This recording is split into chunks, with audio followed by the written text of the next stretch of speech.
Hey YouTube, Renee here again.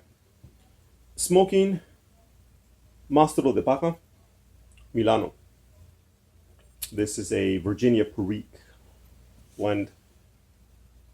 The second of the Mastro de Paja line that I'm smoking. Um, Not much to say about this one.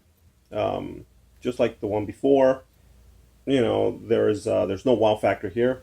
It is a Virginia Perique, not a bad Virginia Perique, but there's just nothing different about it. There's nothing that really stands out.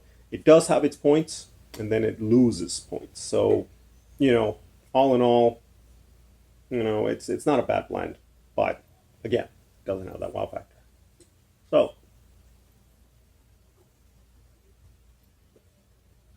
let's get into it. What am I tasting? I'm tasting a Virginia Perique. Okay. Um, I will say this: it ends up. It's got a very clean taste. Plus, for this blend, it has a very clean taste. That could be because it's a little bit on the mild side. Um, but there is a very nice sort of sweetness, natural sweetness, almost fruity taste to it. Somewhat, not very present, but somewhat. I think that's probably the Virginias, the natural sweetness of the Virginias.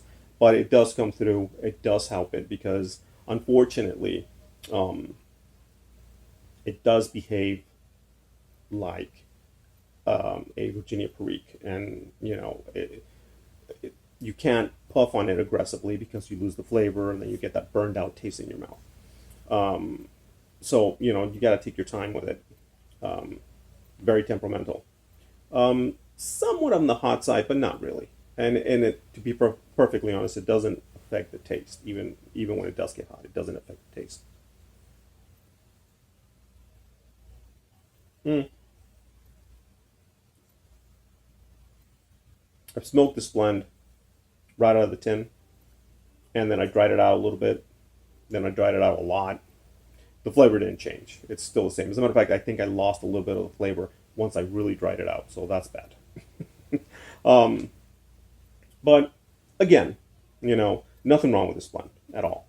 It's a you taste the Virginias, you taste the Perique. The Perique is there. It you know it does what it should. Nothing extra or anything like that. As a matter of fact, I would say you can probably taste the Virginia a lot more than you can the Perique.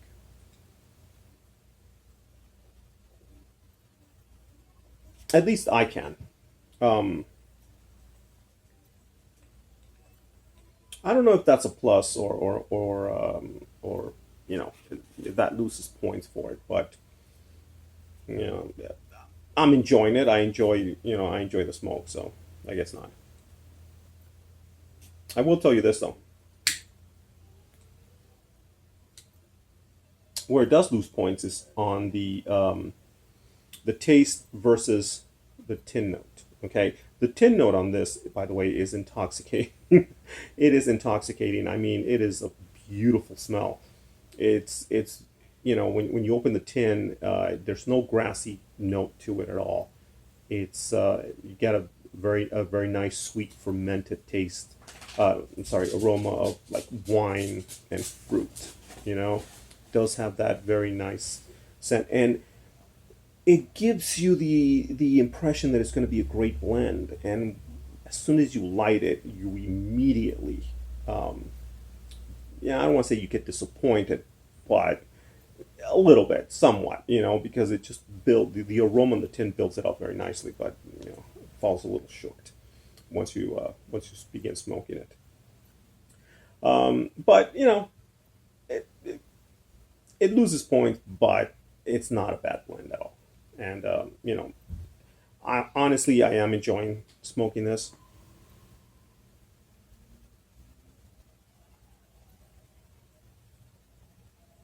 It does have that nice, clean yet sort of fruity, very nice, sweet taste to it, but very clean at the very end, at the finish, very clean.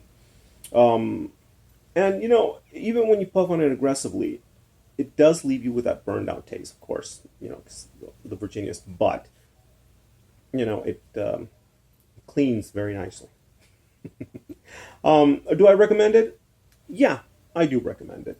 But just know that most of you who have, especially if you've tried Virginia Periques, then for sure you have tried something that's comparable to this or even better than this. So, um, and unfortunately, like I said, it's just there's nothing, there's no wow factor, but it does have that sort of natural sweetness. So, you know, who knows? Maybe that's something that you would like to try. For a beginner, would I recommend this? Absolutely. I would definitely recommend this for a beginner. Who's already getting into Virginia Police, definitely. Mastro de Paja, Milano. All right, compadres, comadres. As always, thank you for watching. If you still are, vayan con Dios.